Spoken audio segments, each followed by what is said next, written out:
नमस्कार मित्रों, मैं समीर सिंह कुसाई यूपी न्यूज़ से। आज हम आए हैं जनपद सुल्तानपुर के विकासखंड कुड़ेभार के ग्राम सभा भटपुरा में। यहाँ पर बात करने के लिए इस ग्राम सभा के प्रधान प्रतिनिधि के रूप में भाई साहब हैं। इनसे जानेंगे इनके गांव के विकास के बारे में तथा जो भी समस्याएं लॉकडाउन में रही।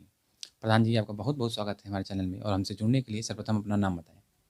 जी, मनोज वर्मा मेरा शुभ नाम। जी प्रधान जी, जब लॉकडाउन की शुरुआत हुई, जो भी प्रवासी मजदूर आए, किस तरीके से ग्राम सभा के अंदर उनको व्यवस्था दी गई रहने की, खाने की? जी खाने के लिए तो सब सक्षम थे।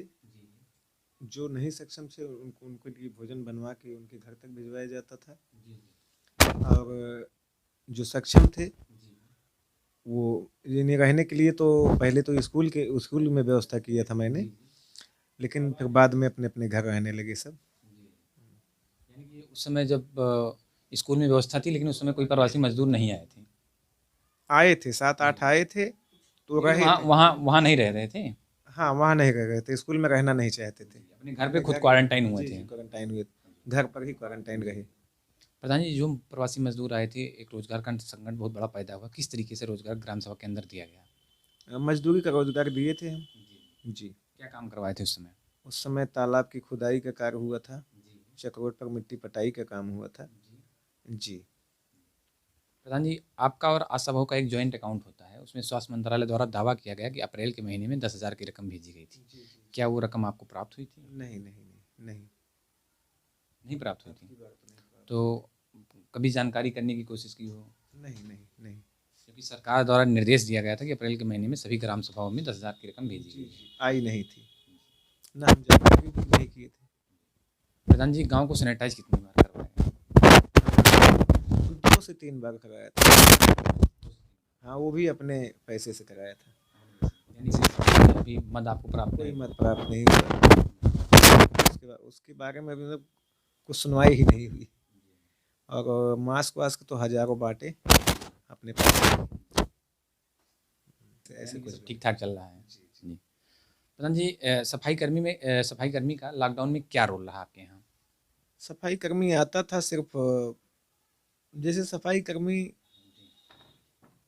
अब उनके बारे में क्या कहा जाए, आते थे जो काम कहा जाता था करने के लिए वो करते थे, ऐसी बात नहीं है।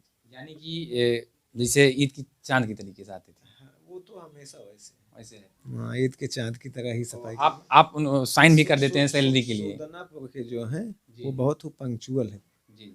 और जो वो हैं तो अपना स्कूल पे ही ज़्यादा समय व्यतीत करते हैं। नहीं, ग्राम सभा के अंदर नालियों का भी हाँ, साफ सफाई करने। सफाई करते हैं, ये बात नहीं है। जी सफाई करते हैं, सफाई की ये नहीं कि सफाई ना हो। जी आते हैं स्कूल पे बैठ जाते हैं, बाजार में आने का कोई मतलब नहीं रहता ज़्यादा। जी। हाँ, हमसे कम मिलते हैं, कहने का मतलब। आपसे कम लें, लेकिन साइन तो आप ही करते होंगे हाँ, पैरोल पे। साइन हम ही करते हैं जी, पेरोल पर साइन करवाते हैं। प्रधान जी, लास्ट के दो सवाल। 5 साल बीतने को हैं। इस पूरे 5 साल में ऐसी कोई 2 उपलब्धियां जो जनता के लिए बहुत ही कारगर साबित रही हैं? जनता के लिए हमारे गांव में तो कोई ऐसा चक्रोट या गली नहीं बची होगी जिसमें हमने खड़ंजे और नालियाँ न बनवाए हों। एक तो ये हो गया, और दूसरी कि 2 साल अकाउंट क्लोज रहने के बावजूद भी शुरू की, लास्ट 3 साल में ही हमने काम करवाए हैं सारे। और काम जो है सारे कार्य संतोषजनक रहे हैं। हाँ, उपलब्धियां में तो यही है, नाली खड़ंजा है खास गंगा कर। चक्रोट। अभी खास उपलब्धि तो अभी खास में अभी ही जो आप समझ लीजिए सरकार की उपलब्धि है वो, लेकिन प्रधान के माध्यम द्वारा गांव में जो मतलब सार्वजनिक है। आवास आ अच्छा, गया। आवास। आवास का करीब, अब जैसे अन्य गांवों में हमारे काम के आधार पे ही आवास दिए गए। एनुअली जो ये हो मतलब एनुअली जो कार्य कराया गया होता है मनरेगा के द्वारा, उसी के आधार पर देखा गया। आवास देख के तब आवास दिया गया, और भरपूर आवास मिला। अरे 30+। आपके यहाँ कितनी जनसंख्या है? 2600 के समथिंग में। 26।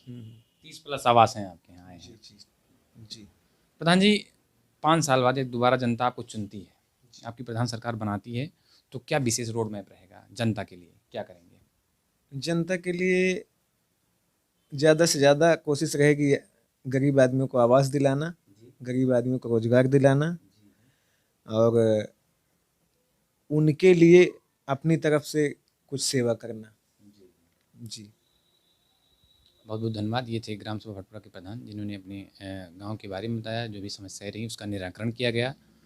प्रधान जी की सरकार यदि दोबारा बनती है तो विशेष रोड मैप के तहत गांव का विकास करेंगे। सरकार की जो भी गाइडलाइन आएगी उसका पालन किया जाएगा। प्रधान जी को हम अग्रिम शुभकामनाएं देते हैं कि जीत गए हैं और अपनी जनता का दोबारा विकास करें। धन्यवाद।